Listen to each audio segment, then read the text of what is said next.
యోహాను సువార్త 15వ అధ్యాయం 6వ వచనాన్ని ఒకసారి చదువుకుందాం. ఎవడైనను నా యందు నిలిచి ఉండని ఎడల వాడు తీగ వలె బయట పారవేయబడి ఎండిపోవును. చాలండి. ఇక్కడ మనం చూస్తే ప్రియమైనటువంటి దేవుని జనాంగమా, దేవుని వాక్యం చాలా స్పష్టంగా చక్కగా మనతో మాట్లాడుతుంది. ప్రభు అయినటువంటి యేసు ప్రభు వారు అంటున్నాడు, ఎవరైనాను నా యందు నిలిచి ఉండని ఎడల అట్టి వాడు ఎలా ఉంటాడంటే అండి, తీగ వలె ఎండిపోవును. మనుష్యులు అట్టి వాటిని పోగు చేసి అగ్నితో కాల్చివేసేస్తారు. ఈరోజు చాలా చక్కగా అందమైనటువంటి మొక్కలు మన ఇండ్లలో పెట్టుకుంటూ ఉన్నాం. ఆ ఇంటిలో పెట్టుకున్నటువంటి మొక్కలో ఒక ఆకు వెళ్ళిపోయి ఎండిపోయింది అనుకోండి, వెంటనే ఏం చేస్తామంటే ఈ ఎండిపోయిన ఒక్క ఆకును బట్టి చెట్టుకున్నటువంటి అందం పోతుందని వెంటనే ఆకును కట్ చేసి, కొమ్మ ఎండిపోతే కొమ్మను కట్ చేసి పడేస్తాం. పచ్చగా ఉన్నంతసేపే ప్రియమైనటువంటి దేవుని బిడ్డ దానికి ఒక విలువ, దానికి ఒక రంగు, దాని అందం. ఎండిపోతే మాత్రం మనం దాన్ని ఉంచుకోం. అదేవిధంగా ప్రభు అయినటువంటి దేవుడు కూడా ఏమంటున్నాడంటే, మీరు నా యందు నిలిచి ఉండని ఎడల మీరు కూడా తీగ వలె ఎండిపోతారు. ఎండిపోయినప్పుడు ఏం చేయబడతాయి అంటే, మనుషులు అట్టి వాటిని పోగు చేసి అగ్నితో కాల్చివేసేస్తారని దేవుని వాక్యం సెలవిస్తుంది. ఇప్పుడు మనం దేవుని సన్నిధికి వస్తున్నాం, వెళ్తున్నాం. వచ్చిన వారు అందరూ కూడా ప్రభువులో నిలిచే ఉన్నారు అంటే ప్రియమైన దేవుని బిడ్డ, అది ఎవరు మట్టు వారికి తెలుసు. ఎవరు మనస్సాక్షి మట్టుకు వారికి గద్దిస్తూనే ఉంటుంది, మాట్లాడుతూనే ఉంటుంది. ప్రియమైన దేవుని జనాంగమా, దేవునికి కూడా తెలుసు. చూసేటువంటి మాకు మీరు ఏ మనస్తత్వంతో ఉన్నారో, ఏ స్వభావంతో ఉన్నారో, ఎంతవరకు దేవునిలో నిలిచి ఉన్నారనేది మాకు తెలియకపోవచ్చు, కానీ మీ మనస్సులకు తెలుసు, దేవునికి తెలుసు. అయితే ఒక విషయం ఏంటంటే, మనం దేవునిలో నిలిచి ఉంటేనే మనం ఫలించగలుగుతాం. హల్లెలూయా. ప్రభు అయిన దేవుడు తను తాను ద్రాక్షావల్లితో పోల్చుకున్నాడు. దేనితో పోల్చుకున్నాడండి? నేను నిజమైన ద్రాక్షావల్లిని, నా తండ్రి వ్యవసాయకుడు. మీరు తీగ వలె నాతో అంటుకట్టబడి ఉండుడి. మీరు నాతో అంటుకట్టబడి ఉన్నప్పుడు మీరు బహుగా ఫలిస్తారు. ఎలా ఫలిస్తామంటే అండి, బహుగా ఫలిస్తాం. ప్రియమైనటువంటి దేవుని జనాంగమా, ఇప్పుడు మనం ఆలోచన చేస్తే మనందరం దేని కొరకు వచ్చామంటే, మీ ఫలించాలి. ఏ ఆశ కలిగి వచ్చామండి మనం దేవుని సన్నిధికి? నేను ఫలించాలి, నా కుటుంబం ఫలించాలి, నా బిడ్డల జీవితాలు బాగుండాలి అనే గొప్ప ఉద్దేశంతో వచ్చాం. ప్రియమైనటువంటి దేవుని బిడ్డ, ఆయన సన్నిధికి వస్తే మా జీవితాలు దీవించబడతాయి అనే ఆశతో మనం వచ్చాం. ఎప్పుడు మనం దీవించబడతాం తెలుసండి? ఒక్కసారి కీర్తన గ్రంథం 24వ అధ్యాయం 4వ వచనాన్ని చూద్దాం. కీర్తన గ్రంథం 24వ అధ్యాయం 4వ వచనాన్ని చూస్తే అక్కడ శ్రేష్టమైనటువంటి మాట వ్రాయబడింది. వ్యర్థమైన దాని యందు మనస్సు పెట్టకయు, కపటముగా ప్రమాణము చేయకయు, నిర్దోషమైన చేతులను శుద్ధమైన హృదయమును కలిగి ఉండువాడే వాడు యెహోవా వలన ఆశీర్వాదమునందును, తన రక్షకుడైన దేవుని వలన నీతిమత్వమునందును. హల్లెలూయా. ఇక్కడ మనం చూస్తే ప్రియమైనటువంటి దేవుని జనాంగమా, మనందరం ఫలించాలని దేవుని సన్నిధికి వచ్చాం. ఎవరు ఫలిస్తారు? ఎవరు ఆశీర్వదించబడతారు? ఎవరు పచ్చని చెట్టు వలె వృద్ధి పొందుతారంటే, దేవుడు అంటున్నాడు, వ్యర్థమైన దాని యందు నువ్వు మనసు పెట్టొద్దు, కపటముగా నీవు ప్రమాణం చేయక, నిర్దోషమైన చేతులు శుద్ధమైన హృదయము కలిగి ఉండువాడే. కొంతమంది హృదయం చూస్తే ఆ హృదయంలో కోపం, కక్ష, కొందరు హృదయంలో పగ. మొన్న నన్ను అలా అన్నారు కదా, నేను ఏదో ఒక రకంగా నేను పగ తీర్చుకోవాలి అని కొంతమంది హృదయాలలో ప్రియమైనటువంటి దేవుని బిడ్డ కోపం, క్రోధం, పగ, విమర్శలు ఇవి కనబడుతూ ఉంటాయి. కానీ దేవుడు అంటున్నాడు, ప్రియమైనటువంటి దేవుని జనాంగమా, వ్యర్థమైన దాని యందు మనస్సు పెట్టక, కపటముగా ప్రమాణం చేయక, నిర్దోషమైన చేతులను శుద్ధమైన హృదయం కలిగి ఉండువాడే. ఎక్కడ శుద్ధి కోరుతున్నాడండి దేవుడు? ఒక పూట మనం స్నానం చేయకపోతే చాలా మురికిగాను అసలు సంతోషంగా ఉండలేం. ప్రియమైనటువంటి దేవుని బిడ్డ, గలేజ్గా ఉండి చాలా చిరాకు అనిపిస్తూ ఉంటుంది. నీళ్లు లేక ఒక్క పూట స్నానం చేయకుండా పడుకోవాల్సిన పరిస్థితి వస్తే నెమ్మదిగా పండుకోలేం. అదేవిధంగా ప్రభు అయినటువంటి దేవుడు కూడా అంటున్నాడు, కొంతమంది హృదయాలు శుద్ధి లేదు. ఏమి లేదంటే అండి, ఎట్లా ఉన్నాయని దేవుడు పోలుస్తున్నాడంటే, ప్రియమైన దేవుని బిడ్డ, పాత్ర వెలుపల చక్కగా శుద్ధి చేయబడింది కానీ లోపల దేంతో నిండుకొని ఉందంటే అండి, అజితేంద్రియముతోను దోపుతోను అశుభ్రంగా ఉంది. ప్రియమైనటువంటి దేవుని బిడ్డ, మరొక దాంతో పోల్చాడు దేవుడు. కొందరిని చూస్తే ఎట్లా ఉన్నారంటే, సున్నము కొట్టిన సమాధులను పోలివారుగా ఉన్నారు. ఎట్లా ఉన్నారంటే అండి, అవి పైకి చాలా అందంగా, సుందరంగా, శృంగారంగా అలంకరించబడ్డాయి కానీ లోపల చూస్తే చచ్చిన వాని ఎముకలతోనూ కుళ్ళివాసన కొడుతూ చాలా భయంకరంగా ఉంది. అలా ఉన్నాయంటే అండి కొంతమంది హృదయాలు. ఏముంటే హృదయంలో? పగ, కక్ష, ఈర్ష్యలు, కోపం, క్రోధం. ఇది ఉంటే దేవునికి కూడా మనం ఒక సమాధిని తెరిచి చూసినప్పుడు ఎలా కనబడుతుందో దేవునికి కూడా అలా కనబడుతుందంటండి.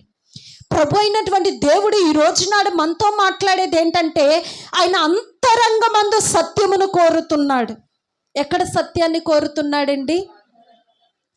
ప్రియమైనటువంటి దేవుని జనాంగమ, క్రైస్తవుడు అంటేనే ప్రతి దినము కూడా క్షమిస్తూనే ఉండాలి.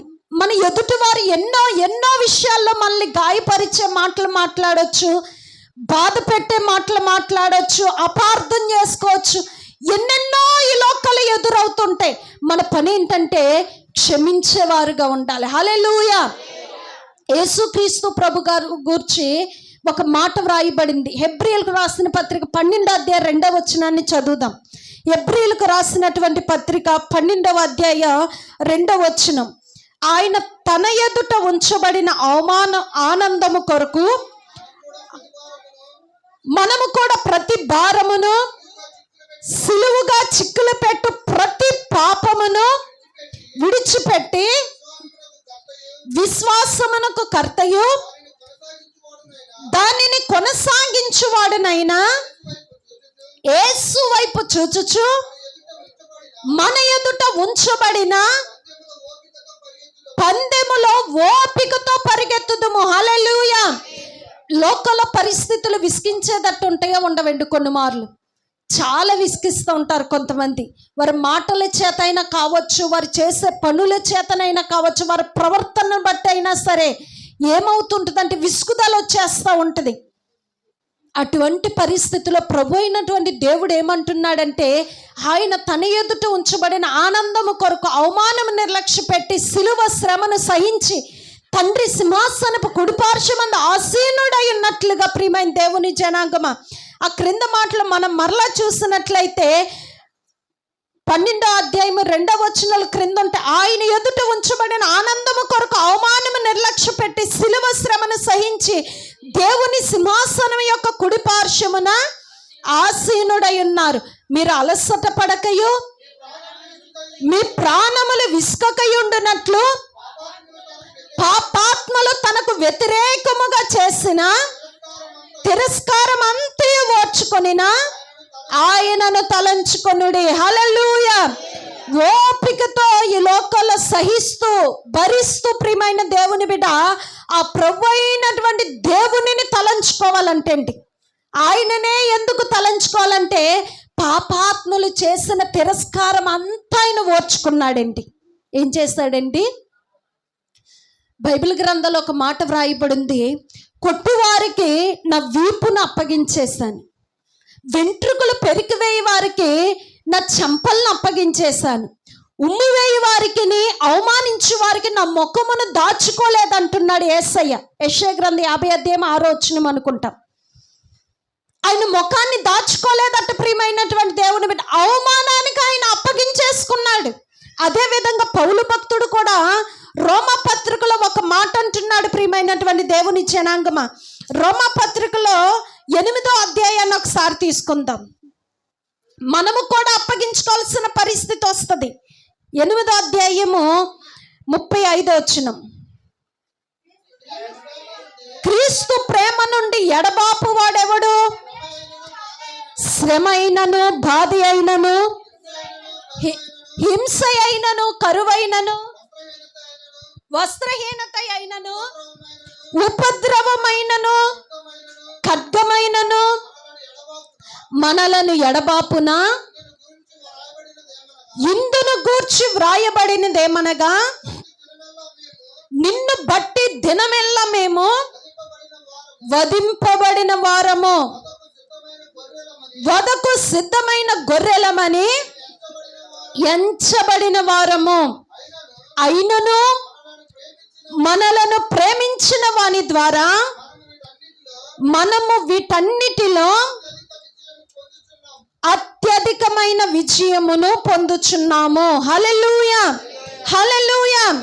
ఇక్కడ మనం చూస్తే ప్రియమైనటువంటి దేవుని జనాంగమా, ప్రభు అయినటువంటి దేవుడు మనతో మాట్లాడేటువంటి మాట ఏంటంటే, క్రీస్తు ప్రేమ నుండి మనలను ఎడబాపువాడు ఎవడు? శ్రమైనా ఎడబాపటానికి వీల్లేదు, బాధ అయినా, హింస అయినా, కరువైన, వస్త్రహీనత అయినా, ఉపద్రవమైన, ఖడ్గమైన మనలను ఎడబాపున. హల్లెలూయా. ఈ రోజు నాడు చిన్న కష్టం వచ్చేసరికి దేవుడు నాకు ఏం మేలు చేశాడని దేవుడి మీద సనిగేవారుగా కొందరు ఉంటున్నారు. సనగటం అనేది భయంకరమైనటువంటి పాపం ప్రియమైనటువంటి దేవుని బిడ్డ. 1 కొరింథీ పత్రిక 10:10 వ్రాయబడింది, వారిలో కొందరు సనిగి సంహారకుని చేత చంపబడిరని వ్రాయబడింది. సనిగినందు మూలన దేనికి దేవుడు అధికారం ఇచ్చేశాడండి? సంహారకునికి అధికారం ఇచ్చేశాడట. సంహారకుడు చేసే పని ఏంటంటే సంహరించేస్తూ ఉంటాడు, చంపేస్తూ ఉంటాడు. కాబట్టి నీకు సనుగుడు గొనుగుడు వద్దు. నీ గతిని గూర్చి నువ్వు దేవుణ్ణి నిందించే పరిస్థితిలో నువ్వు ఎన్నడూ కూడా ఉండటానికి వీల్లేనే లేదు. పౌలు అంటాడు ప్రియమైన దేవుని బిడ్డ, శ్రమ అయినను, బాధ అయినను, హింస అయినను, కరువైనను, వస్త్రహీనత అయినను, ఉపద్రవమైనను, ఇవి ఏవి క్రీస్తు ప్రేమ నుండి నిన్ను ఎడబాపటానికి వీల్లేనే వీల్లేదు. హల్లెలూయా. ఈరోజు మనకి దేవుడు చాలా సమృద్ధినిచ్చాడు, సౌఖ్యాన్ని ఇచ్చాడు, చాలా సంతోషాన్ని ఇచ్చాడు. పూర్వపు దినాల్లో సేవ చేసినటువంటి సేవకులకి ఇంత సౌఖ్యం లేదండి, ఇంత సమృద్ధి కూడా లేదు. ఒక పూట భోజనం చేస్తే రెండో పూట భోజనం చేయటానికి సామర్థ్యం ఉండేది కాదు. సాధు సుందర్ సింగ్ గారు ఒక ప్రాంతంలో సువార్త ప్రకటించి రాత్రి అయిపోతే ఒక చెట్టు కింద తలదాచుకున్నాడంటండి. రాత్రి అంతా పాటలు పాడుతూనే ఉన్నాడు. ఉదయాన్నే ఒక ఆమె వచ్చి ఆయన అడిగిందంట, అయ్యా రాత్రంతా మీ పాటలు వినబడతానే ఉన్నాయి, మీరు పండుకోలేదా, మీకు నిద్ర పట్టలేదంటే, అమ్మ చాలా ఆకలిగా ఉండి కడుపులో ఒకటే నొప్పి వస్తూ ఉంది, నాకు నిద్ర పట్టలేదు. కాబట్టి ఏం చేశాడంటే అండి, రాత్రంతా దేవుని స్తుతిస్తూనే ఉన్నాడు, పాటలు పాడుతూనే ఉన్నాడు. ఒక మాట మనం ఆలోచన చేస్తే ప్రియమైనటువంటి దేవుని బిడ్డ, తన ఎదుట ఉంచబడిన ఆనందం కొరకు ప్రభు ఏం చేశాడంటే అవమానాన్ని నిర్లక్ష్య పెట్టాడు, సిలువ శ్రమను సహించాడు, తండ్రి సింహాసనపు కుడిపార్శ్వమందు ఆసీనుడై ఉన్నాడు. హల్లెలూయా. శ్రమ పడ్డాడు, తర్వాత సింహాసనం పైన తండ్రి కుడిపార్శ్వమంద ఆసీనుడై ఉన్నాడు. శ్రమ పడకపోతే ఆ బహుమాన మహిమను చూసేవాడంటారా? ఉండదు.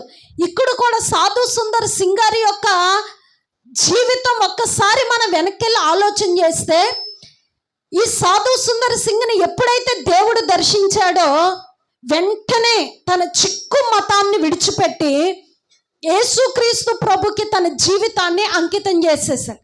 ఒకరోజు తన పెదనాన్నగారు పిలిచి, నాన్న నువ్వు ఈ మతాన్ని విడిచిపెట్టేస్తే, ఈ క్రీస్తుని విడిచిపెట్టేస్తే నీకు బండెడు బంగారాన్ని ఇస్తాను, ఒక అందమైన అమ్మాయిని ఇచ్చి వివాహం చేస్తాం.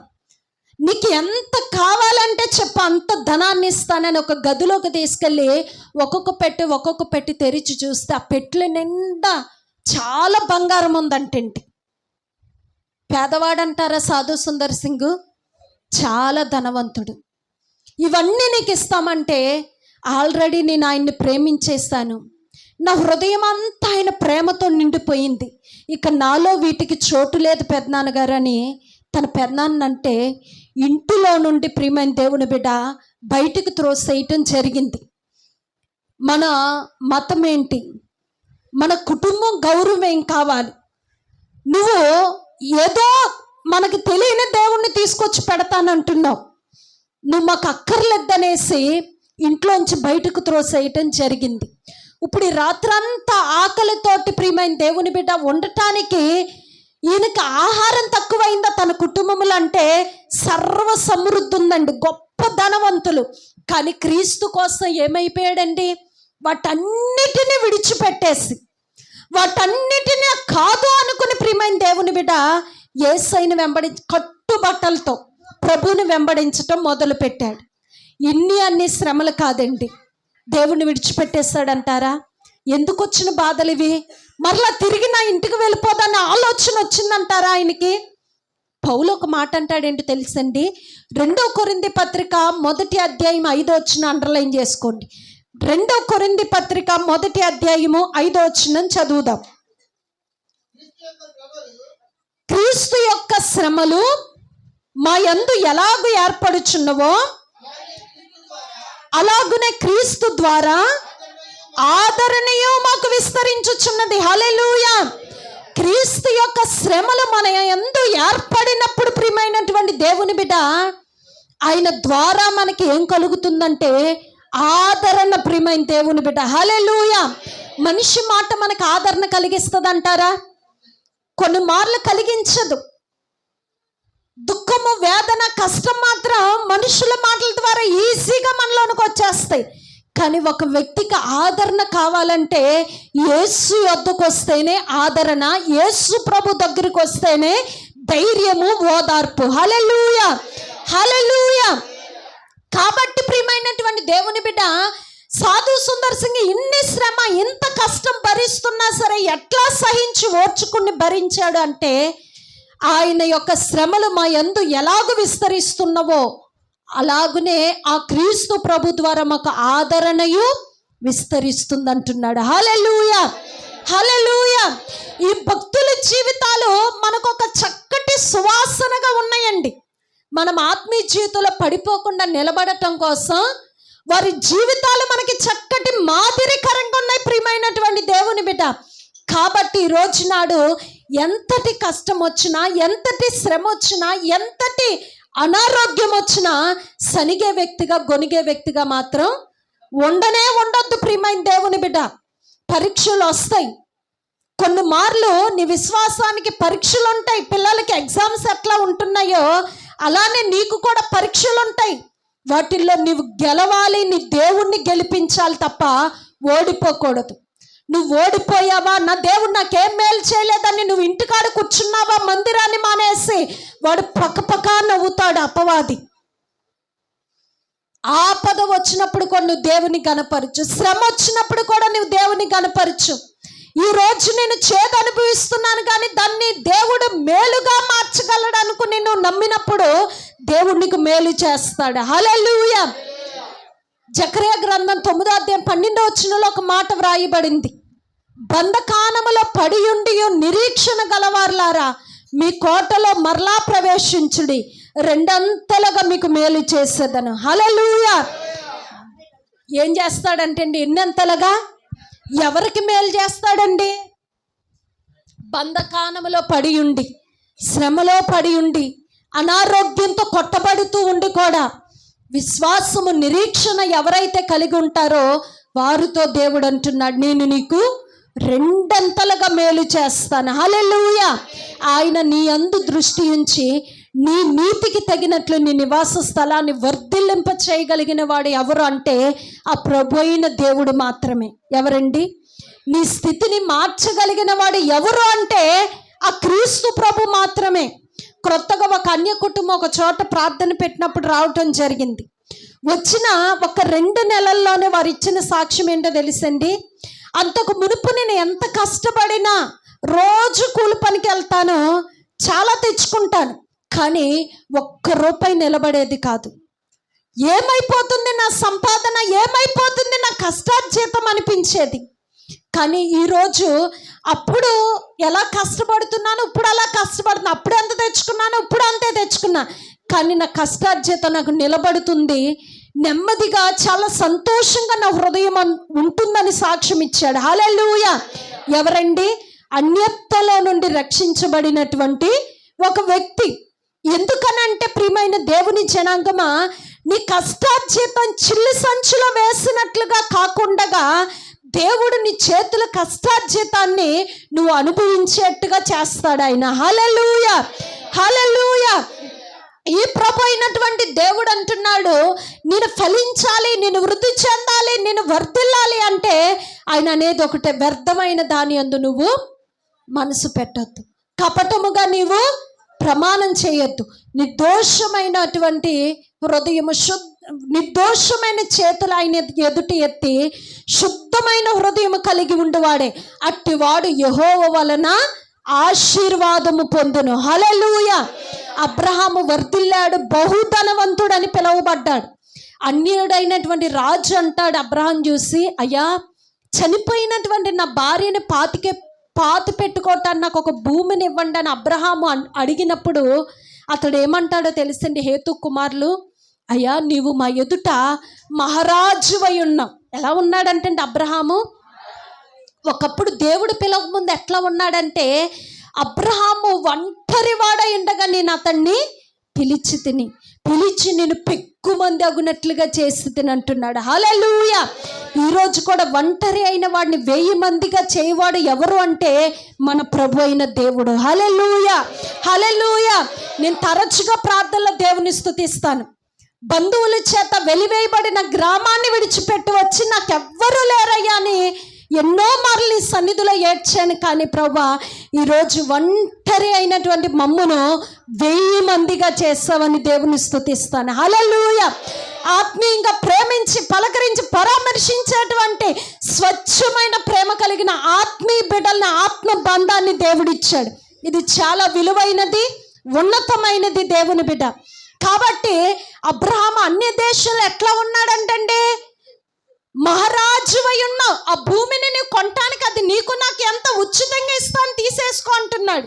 కానీ అబ్రహాం అన్నాడు, నిండు వెలకి నేను దాన్ని కొంటాను, ఉత్తినే నాకు వద్దయ్యా అని బ్రతిమాలుకున్న. ఎంత బ్రతిమాలన తీసుకోలేదు ప్రియమైన దేవుని బిడ్డ. హల్లెలూయా. అబ్రహాము చనిపోయి అక్కడే పాతి పెట్టబడ్డాడు, తను నిండు వెలకి కొన్నా కాడ. మరలా తన భార్య ముందుగా చనిపోయింది, అబ్రహామునే పాతి పెట్టాడు. అబ్రహాము కుమారుడైన ఇస్సాకు చనిపోయి అక్కడనే పాతి పెట్టాడు. ఇస్సాకు తర్వాత యాకోబు ఎక్కడో ఐగుప్తు దేశంలో చనిపోయినప్పుడు తన ముందే చెప్పాడు, అబ్రహాము ఎక్కడ పాతి పెట్టబడ్డాడో నన్ను అక్కడే పాతి పెట్టండి అన్నప్పుడు యోసేపు తన కుమారుల చేత అబ్రహాముని ఎక్కడ పాతి పెట్టారో అక్కడికే తీసుకొచ్చి పాతి పెట్టబడ్డాడు. ఇప్పుడు అబ్రహాము డబ్బులు ఇవ్వకోకుండా భూమిని స్వాధీనపరిచేసుకుంటే అంత ధైర్యంగా అక్కడ మాకు భూమి ఉంది, మమ్మల్ని అక్కడ పాతి పెట్టండి, మా వారిని పాతి పెట్టుకుంటాను అడగటానికి అవకాశం ఉండేదంటారా? అబ్రహాం తర్వాత వారు ఆ భూమి మాదే అని స్వాధీనపరిచేసుకునేవారు. కాబట్టి నిండు వేలకి తీసుకున్నాడు. ప్రియమైనటువంటి దేవుని బిడ్డ, మనము కూడా ఉచితంగా విడిపింపబడలేదండి. మన యేసయ్య, మన తండ్రి, మన రాజు మనల్ని క్రయమిచ్చి వెల ఇచ్చి సంపాదించుకున్నాడు. ఆయన ఇచ్చిన వెల ఏంటయ్యా అంటే తన రక్తాన్ని చిందించాడు. మనకు ప్రాణం ఏంటంటే నీ రక్తమే నీకు ప్రాణం. నీ రక్తం అంతా పోయిందనుకోండి, అన్ని అవయవాలు బాగున్నా నువ్వు బ్రతకవు, చచ్చిపోతావు. కాబట్టి చాలామంది ఒక కోడినో లేకపోతే ఒక జంతువునో దాన్ని వండుకోవాలనుకున్నప్పుడు చాలామంది చిన్నతనంలో ఏం చేశారు, తను మెడ తిప్పేసేవారు, కోడిని రక్తాన్ని చిందించేవారు కాదు. కానీ బైబిల్ గ్రంథంలో స్పష్టంగా వ్రాయబడింది, నువ్వు ఒక కోడిని చంపినా, గొర్రెని చంపినా, దేనిని చంపినా తన యొక్క రక్తాన్ని భూమి మీద ఒలికించాలి. నువ్వు రక్తముతో మాంసాన్ని మాత్రం తినకూడదు, నువ్వు భూమి మీద దాని రక్తాన్ని కాబట్టి దానికదే చచ్చిపోయింది. బాప్తీసం పొందిన బిడ్డ నువ్వు తినటానికి వీల్లేదు. రక్తం ఒలికించకుండా తింటేనట ఆ రక్తాన్ని గురించి నువ్వు లెక్క చెప్పాల్సి ఉంటుందట. నువ్వు అపరాధి అవుతావని దేవుని వాక్యం సెలవిస్తుంది. అదొక పాత నిబంధన గ్రంథాలనే కాదండి, క్రొత్త నిబంధన గ్రంథాల్లో కూడా వ్రాయబడింది. హల్లెలూయా, హల్లెలూయా. ఏమిచ్చి విడిపించాడండి యేసయ్య మనల్ని? వెల ఇచ్చి విడిపించాడు. మొదటి పేతురు పత్రిక 1వ అధ్యాయం 18వ వచనం చూద్దాం.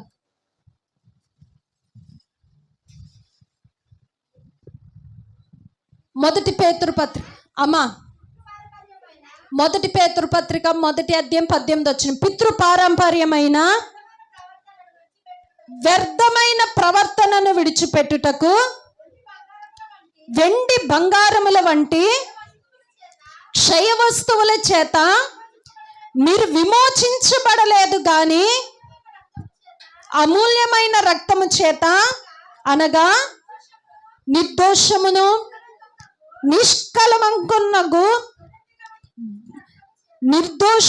నిష్కలంకమునగు గొర్రె పిల్ల వంటి క్రీస్తు రక్తము చేత విమోచించబడితిరని ఎరుగుదురు. హల్లెలూయా. అండర్లైన్ చేసుకోండి మాటలు. వెండి బంగారములు వంటివి దేవుని దృష్టికి క్షయ వస్తువులు అంటండి, విలువైనవి కాదు.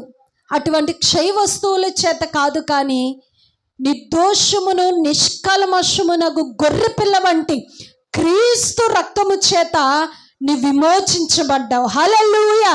వెలపెట్టి మన తండ్రి మనల్ని సంపాదించాడు. ప్రియమైనటువంటి దేవుని బిడ్డ, మన విమోచించబడినటువంటి వారు. కాబట్టి ఇందాక రోమాపత్రిక 8వ అధ్యాయం చదివాం కదండి. 8వ అధ్యాయం 37వ వచనాన్ని చదువుదామా. అయినను మనలను ప్రేమించిన వాని ద్వారా మనము వీటన్నిటిలో అత్యధిక విజయము పొందుచున్నాము. హల్లెలూయా, హల్లెలూయా. ఇక్కడ మనం చూస్తే ప్రియమైనటువంటి దేవుని జనాంగమా, వేటిలో మనం ఆయన ద్వారా, అనగా మనల్ని ప్రేమించిన వాని ద్వారా. ఎవరు మనల్ని ప్రేమించారండి? యేసుక్రీస్తు ప్రభువారు ప్రేమించాడు. ఆయన గూర్చి ఒక మాట వ్రాయబడింది, నీతిమంతుని కొరకు ఒకడు చనిపోవుట అరుదు, మంచివాని కొరకు ఎవడైనా ఒకవేళ తెగింపవచ్చును, కానీ దీనిని బట్టి దేవుని ప్రేమ మన ఎడల వెల్లడి అగుచున్నది, మనం ఇంకను పాపులమై ఉండగా ఆయన యుక్త కాలమందు మన కొరకు చనిపోయాడు. మంచివారం అంటారా? మనం పాపులమై ఉన్నామంటే అండి, మీరు పాపముల చేతను అపరాధముల చేతను చచ్చిన వారై ఉండగా ఆయన మీ కొరకు తన ప్రాణాన్ని పెట్టాడని ఎఫెసీ పత్రిక 2వ అధ్యాయం 1వ వచనంలో వ్రాయబడింది. పాపులమై ఉండగా, అపరాధులమై ఉండగా, పాపము చేత చచ్చిన వారమై ఉండగా క్రీస్తు ప్రభు మన కోసం తన ప్రాణాన్ని పెట్టి మనల్ని బ్రతికించాడండి. హల్లెలూయా, హల్లెలూయా. ఇప్పుడు మనిషి ఎట్లా చచ్చిపోతున్నాడంటే తను చేసిన పాపాన్ని బట్టి చచ్చిపోతున్నాడు. ఒక వ్యక్తి ధైర్యంగా దేవుని సన్నిధికి రాగలడు పరిశుద్ధంగా ఉన్నప్పుడు, కానీ ఒకవేళ తప్పు చేస్తే, పాపం చేస్తే మునుపొచ్చినంత ధైర్యంగా దేవుని సముఖం రాగలరంటారా? రాలేరు, భయపడతారు ఖచ్చితంగా. అయ్యో నేను పాపిన మనసాక్షి గద్దిస్తూ ఉంటుంది దేవుని బిడ్డ. ఆయన పరిశుద్ధుడైన దేవుణ్ణి ఆరాధించడానికి తగినవాడు కాదు, నువ్వు పాపం చేస్తా నీ పాపాన్ని కడుక్కొని గద్దిస్తుంటుంది ఆత్మ. ప్రియమైన దేవుని బిడ్డ, కాబట్టి ఆయన మనలో కోరేది ఏంటంటే పరిశుద్ధత. ఎక్కడండి? అంతరంగమంది ఆయన సత్యాన్ని కోరుతున్నాడు. అలానే దేవుని దినపు రాకడ వరకు కూడా ఈ దేహాన్ని కూడా మలినము కాకుండా, అపవిత్రతకు అప్పగించుకోకుండా పరిశుద్ధంగా కాపాడుకోమంటున్నాడు. హల్లెలూయా. ఎందుకంటే వ్యభిచారి అయినను, అపవిత్రుడైనను, విగ్రహారాధికే లోబి అయినను క్రీస్తు యొక్క దేవుని యొక్క రాజ్యమునకు హక్కుదారులు కాదు అని ఎఫెసీయులకు రాసిన పత్రిక 5వ అధ్యాయం 5వ వచనంలో వ్రాయబడింది. హల్లెలూయా. దేవుని రాజ్యానికి హక్కుదారులు కాదు అపవిత్రపరచబడితే. కాబట్టి ఆయన ఎదుట మనం నిలబడినప్పుడు అంగీకరింపదగిన విధంగా పరిశుద్ధంగా మనల్ని మనం కాపాడుకుందాం. హల్లెలూయా, హల్లెలూయా. కాబట్టి 37వ వచనంలో వ్రాయబడింది, 8వ అధ్యాయం 37వ వచనం రోమపత్రికలో, అయినను మనము ప్రేమించిన వాని ద్వారా మనం వీటన్నిటిలో అత్యధిక విజయమును పొందుచున్నాము. వేటిలోనండి? వస్త్రహీనత వచ్చినా దేవుని గణపరుస్తున్నావు, కరువు వచ్చినా దేవుని గణపరుస్తున్నావు, హింస అయినను, వస్త్రహీనత అయినను, ఉపద్రవమైనను, ఖడ్గమైనను, శ్రమైనను, బాధ అయినను, వీటన్నిటిని నువ్వు సహించుకుని తట్టుకుని తాలుకుని నా దేవుడు గొప్పవాడు గొప్పవాడని నువ్వు గణపరుస్తున్నావు గనుక వీటన్నిటిలో మనం అత్యధిక విజయాన్ని పొందుచున్నాం. హల్లెలూయా. అది ఎవరి ద్వారా అని అంటారండి? క్రీస్తు ప్రభు ద్వారా. ఆయన అంటున్నాడు, ఆయన తన ఎదుట ఉంచబడిన ఆనందం కొరకు అవమానాన్ని నిర్లక్ష్య పెట్టాడు, సిలువ శ్రమని సహించాడు, సహించి భరించిన తరువాత తండ్రి సింహాసనపు కుడి పార్శ్వమందు ఆసీనుడై ఉన్నాడు. మనం కూడా కష్టం అనేది భూమి మీద ఉంటుంది. ఆర్థికంగా కావచ్చు, అనారోగ్యంతో అయినా కావచ్చు, చుట్టుపక్కల ఉన్న వారిని బట్టి అయినా పోరాటాలు కావచ్చు, అది వ్యాపారాల్లో అయినా ఉంటుంది, ఉద్యోగాల్లో అయినా ఉంటుంది, కుటుంబంలో ఎక్కడైనా సరే పోరాటం అనేది ఉండక మానదు. వీటన్నిటిలో మనమట ఓపికతో సహించుకోవాలి. హల్లెలూయా. ఓపిక, మీరు ఓర్పు చేతను విశ్వాసము చేత మీ ప్రాణములు మీరు దక్కించుకుందురని దేవుని వాక్యం సెలవిస్తుంది. ఎప్పుడు మన ప్రాణాన్ని దక్కించుకోగలమండి? ఓపిక ఓర్పు ఉన్నప్పుడు. కాబట్టి దేవుడు అంటున్నాడు, ఓపిక కలిగి ఉండుడి. ఎంతటి ఓపిక అయ్యా అంటే యాకోబు పత్రిక 5వ అధ్యాయం 7వ వచనం, సహోదరులారా ప్రభు రాకడ వరకు అమ్మా ఓపిక కలిగి ఉండుడి. ఎప్పటి వరకు అంటండి? ప్రభు రాకడ వరకు కూడా. సహోదరులారా అని ఎంత చక్కగా ఉచ్చరిస్తున్నాడండి. మనం ఎదుటివారిని పిలిచినప్పుడు కూడా ఎలా పడితే అట్లా పిలవకూడదండి. ఎంత చనువైనా ఎంత తెలిసినా.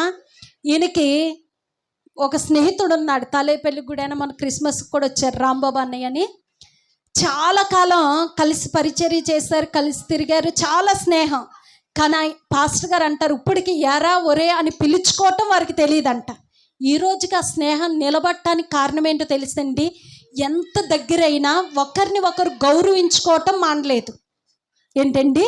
ఒకరిని ఒకరు గౌరవించుకోవటం మానల, తేడా రాల పిలుపులో. హల్లెలూయా. కాబట్టి ఎంత సన్నిహితంగా ఉన్నా ఒకరిని ఒకరు ఖచ్చితంగా నీ భర్త నీకు బాగా అలవాటే, నీకు బాగా ఇంట్లో మంచి ఒక స్నేహితుల్లా ఉన్నా సరే నీ భర్తని భర్తగానే గౌరవించాలి. ఎరా ఒరే ఏంటి అని అంటానికి, ఇలా అంటే మనకి చాలా కొత్తగా ఇదేంటి ఇట్లా అంటున్నారని కొంతమంది అట్లా ఉన్నారండి. లేరంటారా? ఈ రోజునాడు కుటుంబాలు పాడైపోవటానికి కారణం ఏంటంటే ఒకరిని ఒకరు గౌరవించుకోలేకపోవటం. కానీ మనకి మన ప్రభు నేర్పించింది ఏంటంటే, నీ యజమానుడికి నువ్వు లోబడి ఉండు. ఎట్లా ఉండాలంటే అండి, శారం పిలిచిన యజమానుడా అని పిలిచి ఆయనకు లోబడి ఉంది. రిబ్కా ఇస్సాకును చూడగానే తను వచ్చిన వాహనం నుంచి దిగి తలపైన ముసుగు వేసుకుందా, ఒంటి మేంచి దిగి గౌరవించిందా లేదండి? దేవుడు అంటున్నాడు, ఏర్పరచబడిన వారు పరిశుద్ధులు, ప్రియులైన వారికి తగినట్లుగా మీరు ఉండుడి. వారు ఏర్పరచబడిన వారు పరిశుద్ధులు, దేవునికి ప్రియులై ఉన్నారు. దేవుడు అంటున్నారు, వారికి తగినట్లుగా మీరు జీవించు. అలానే భార్యల విషయం కూడా బైబిల్ ఏమంటుందంటే, నీ సొంత శరీరము నువ్వు ప్రేమించినట్లుగా నీ భార్యలను ప్రేమించాలి. సంవత్సరం అంతా ఎంత కష్టపడి పనిచేసిన బాగోక 2 దినాలు అనారోగ్యం వచ్చి లేవలేకపోతే చాలామంది అంటారు, నీకెప్పుడు రోగమే, నీకెప్పుడు బలహీనతే, నా డబ్బులన్నీ నీకే ఖర్చు అయిపోతున్నాయి, నా కష్టార్జితం అంతా నీకైపోతుందని సనుగుతూ గొనుగుతూ ఉంటారు. అదే వారికి వస్తే వెంటనే హాస్పిటల్కి వెళ్ళిపోవటం, చూపించుకోవటం, మందులు తెచ్చుకోవటం. కొంతమంది స్త్రీలు ఏడుస్తుంటారు, కనీసం బాగోకపోతే హాస్పిటల్ తీసుకెళ్ళినా డాక్టర్ గారి దగ్గరికి వెళ్దామా అని కూడా అన్నారంటండి చాలామంది. ఎంత బాధ అండి. పురుషులారా మీ భార్యలను ప్రేమించుడని దేవుని వాక్యం నేర్పిస్తుంది.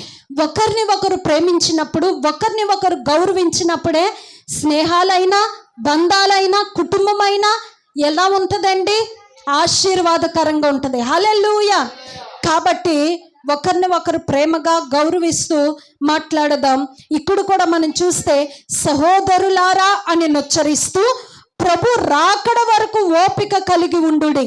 చూడుడి, వ్యవసాయకుడు తొలకరి వర్షమును కడవరి వర్షమును సమకూడు వరకు విలువైన భూఫలము నిమిత్తము ఓపికతో కాచుకొనును, దాని కొరకు కనిపెట్టును కదా. ప్రభు రాకడ సమీపించుచున్నది కనుక మీరును ఓపిక కలిగి ఉండుడి. హల్లెలూయా, హల్లెలూయా. వ్యవసాయకుడట తొలకరి వర్షము కడవరి వర్షము సమకూడి కురి వరకు విలువైన భూఫలము కోసం ఏం చేస్తాడంటే అండి, ఓపికతో కనిపెడతాడట, కాచుకుంటాడట. అట్లానే మనం ఒకటి ప్రార్థన చేస్తాం, ఆలస్యం అవుతుంది, అది పొందుకోవాలంటే నీకు కూడా ఏం కావాలంటే ఓపిక కావాలి. నీ బిడ్డల మాట వినట్లేదు, వారు మారే వరకు కూడా ఏం చేయాలమ్మా, ఓపికతో ప్రార్థన చేయాలి. నీ భర్త నువ్వు అనుకున్నట్టు ఉండట్లేదు, ఏం చేయాలి, దేవుని ఓపికతో మారే వరకు కూడా కన్నీళ్లు కార్చు. ప్రియమైన దేవుని బిడ్డ, ఒక శ్రమ ఒక శోధన వచ్చేసరికి, నిన్నే చదివి అది చెప్పి నేను ముగించేస్తాను. అషూరు రాజు హిజ్కియా దగ్గరికి దూతల్ని పంపించి ఒక ఉత్తరాన్ని రాస్తాడు. ఏమంటే, మేము గొప్ప గొప్ప పట్టణాల ప్రాంతాల మీదకి యుద్ధానికి వెళ్ళాం, ఏ దేవుడు ఏ దేవత మా చేతుల్లో నుండి వారిని విడిపించలా రక్షించలా, మీ దేవుడు కూడా అలాంటి వాడే, మా చేతుల్లో నుండి మిమ్మల్ని ఎవ్వరూ కూడా రక్షించలేరు కాపాడలేరు. కాబట్టి ప్రజలారా, మీరు హిజ్కియా మాటలు విని మోసపోవద్దు, మీరు నా వైపు తిరిగిపోండి. నేను మీకు ఒలివ తోటల్ని ఇస్తా, ద్రాక్ష తోటల్ని ఇస్తా, గోధుమ తోటల్ని ఇస్తా, హిజ్కియాని విడిచిపెట్టి నా దగ్గరికి వచ్చేసేయండి అని ప్రజలకు పిలుపునిస్తా ఉన్నాడు. ఇప్పుడు హిజ్కియా ఏం చేస్తాడో తెలుసండి, ఒక వ్యక్తి యుద్ధం చేయటానికి వచ్చినప్పుడు ఈ వ్యక్తి దగ్గర సైనికులు సరిపోకపోతే, ఇతడు బలము సరిపోకపోతే ప్రక్క దేశానికి వెళ్ళి ఆ రాజుని తన సైన్యాన్ని సహాయానికి తీసుకొచ్చుకుంటాడు. వారితో యుద్ధం చేద్దాం రావయ్యా అని సహాయాన్ని అడుగుతాడు. కానీ హిజ్కియా అట్లా చేయలేదండి. ఆ ఉత్తరాన్ని తీసుకుని దేవుని మందిరానికి పోయి బట్టలు చించుకొని గోనిపట్ట ధరించుకుని, గోనిపట్ట వినయానికి గుర్తు, దీనత్వానికి గుర్తు, తగ్గింపుకు గుర్తు. రాజే కానీ ఏం ధరించాడండి, గోనిపట్ట ధరించాడు. ప్రియమైనటువంటి దేవుని బిడ్డ, దేవుని మందిరంలో ఆ ఉత్తరాన్ని పరిచి ప్రార్థన చేస్తూ ఉన్నాడు.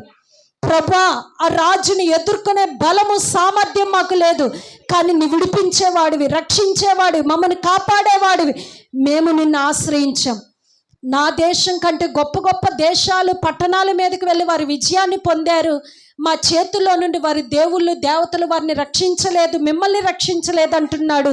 కానీ నువ్వు అలాంటి వాడు కాదు కదా, నువ్వు రక్షించేవాడివని కన్నీళ్లు కార్చి ప్రార్థన చేసినప్పుడు దేవుడు అంటాడు, అషూరు రాజైన సన్వెరీబు వచ్చిన మార్గానే తన ఇంటికి పోతాడు, అతడు వేసే రంకెలు నేను విన్నాను. ఏం విన్నాడంటండి, నీ మీద సనిగే మాటలు నీకు వినబడపోవచ్చు, నీ మీద గొనిగేవారు ఉంటారు, అవి నీకు వినబడకపోవచ్చు, కానీ ఎవరు వింటున్నారయ్య అంటే దేవుడు వింటున్నాడు. ఎవరు వింటున్నాడండి, ఆయన నీ పక్షాన్ని యుద్ధం చేయటం మొదలు పెడతాడు. హల్లెలూయా, హల్లెలూయా.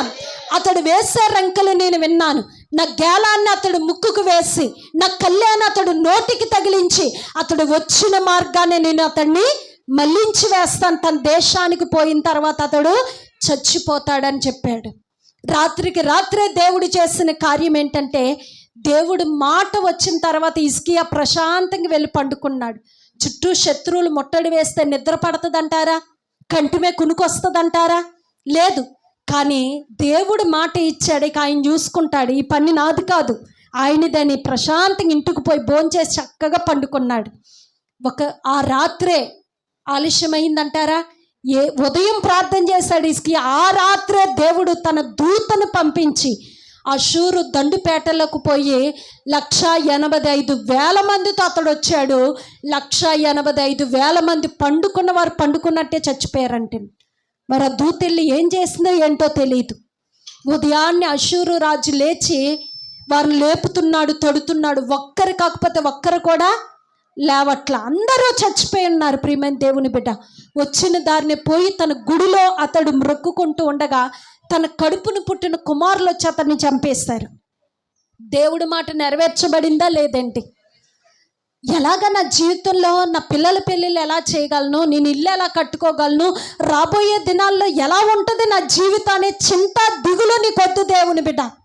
ఈ పిల్లల భవిష్యత్తు ఎలా ఉంటుందనే దిగులు ఆందోళన నీకు అక్కర్లా. మనం నమ్మినటువంటి దేవుడు సర్వశక్తిమంతుడు. ఎవరండి? ఇస్సాకు అడుగుతున్నాడు అబ్రహాంకి, తండ్రి కట్టెలున్నాయి, అగ్ని నిప్పు ఉంది, మరి వధించటానికి గొర్రెపిల్ల ఏది అని అడిగితే అబ్రహాం ఏమన్నాడండి? యెహోవా ఈరే, యెహోవాయే చూచుకుంటాడన్నాడు. దేవుడు అక్కడ సిద్ధపరిచాడా లేదండి? ఆ పొదలో కనబడిందంటండి కొమ్ములతో తిరిగినటువంటి గొర్రెపోతు. దేవుడు నీకు కూడా ఏ సమయంలో ఏది కావాలో ప్రియమైన దేవుని బిడ్డ దాన్ని ఖచ్చితంగా సిద్ధపరుస్తాడు. హల్లెలూయా. నేనేం కూడబెట్టలేదండి, సంపాదించలేదండి అనే దిగులు దుఃఖం నీకు అక్కర్లా. ఆ సమయం వచ్చినప్పుడు దేవుడే నీకు అనుగ్రహిస్తాడు. హల్లెలూయా. అలాగని కూడబెట్టక్కర్లేదు అన్నారు అమ్మగారు అని విచ్చలవిడి ఖర్చులు చేయొద్దండి. ఈ కాలంలో మరీ విపరీతమైనటువంటి విచ్చలవిడి ఖర్చులు. వారిలా నేను ఉండాలి, వారిలా నేను బ్రతకాలి, వారిలా నేను జీవించాలని ఎదుటి వారిని చూసి వీరు శక్తికి మించిన ఖర్చులు. వచ్చేది 10,000 రూపాయలు అయితే వీరు ఖర్చు పెట్టేది 20,000, 30,000. అప్పులైపోయి కుటుంబాలు రోడ్డును పడిపోయి కన్న బిడ్డలకి మంచి చదువులు చదివించలేక, ఒక భవిష్యత్తు ఇవ్వలేక, కడుపును పుట్టినటువంటి బిడ్డలు వీరి కడుపును ఎందుకు పుట్టామా అనుకునేటువంటి ప్రశ్నించే స్థితిలో చాలామంది ఉంటున్నారు. నీకు వచ్చే రాబడి ఎంత, నువ్వు ఖర్చు పెట్టేది ఎంత, నీ సామర్థ్యం ఎంత, నువ్వు చేసేదేంటి? ఒక్కసారి ఆలోచించి మనం ఏం చేయాలండి? ముందు కొనసాగి జ్ఞానవంతురాలు తన కుటుంబమును ఒక స్త్రీ మీదే చాలా వరకు ఆధారపడి ఉంటుందండి. చూసిందల్లా కొనేయాలి, వారి ఇంట్లో ఉన్నాయి మా ఇంట్లో కూడా ఉండాలి, వారు వేసుకునేవి నేను కూడా వేసుకోవాలి అనే ఆలోచన మనకొద్దు. మన కుటుంబ సామర్థ్యాన్ని బట్టే మనం జీవిద్దాం. హల్లెలూయా, హల్లెలూయా. అప్పుడు ప్రియమైన దేవుని బిడ్డ ఎప్పుడు నువ్వు సమృద్ధిలోనే ఉంటావు. ఏమండి? జ్ఞానం కలిగినటువంటి స్త్రీ తన కుటుంబమును కట్టుకొనును 3 రాళ్ళు తన చేతులతో తన ఇల్లు ఓడబెరకనని వ్రాయబడింది. హల్లెలూయా, హల్లెలూయా. కాబట్టి ప్రియమైనటువంటి దేవుని జనాంగమా, దేవుడి రోజు చాలా విషయాలు మాట్లాడారు. నా హృదయంలో కొన్ని మాటలే సిద్ధపరచుకుని వచ్చాను, కానీ వాటిని దేవుడు 100 ఫలింపజేసి నీతో నాతో దేవుడు మాట్లాడాడు. కాబట్టి ఈ మాటలు మనకి ఆశీర్వాదకరంగా ఉండునుగాక. దేవుడు నిశ్చయముగా మీ హృదయాల్లో దేవుని వాక్యం ఫలింప చేయునుగాక. ఈరోజు ప్రభు అయినటువంటి దేవుడు మనతో మాట్లాడినటువంటి మాట ఏంటంటే, మీరు నా యందు నిలిచి ఉండని ఎడల తీగ వలె ఎండిపోయి బయట పారవేయబడదు, అట్టి వాటిని మనుషులు పోగు చేసి అగ్నితో కాల్చివేస్తారు. కాబట్టి ఎండిపోయిన తీగల వలె మనం ఉండకూడదు. ఆత్మీయ జీవితంలో మరి ముఖ్యంగా ఎలా ఉండాలంటే పచ్చని కొమ్మల వలె ఫలించేవారుగా ఉండాలి. హల్లెలూయా. దేవుడి మాటలు మీ హృదయాలలో ముద్రించును గాక.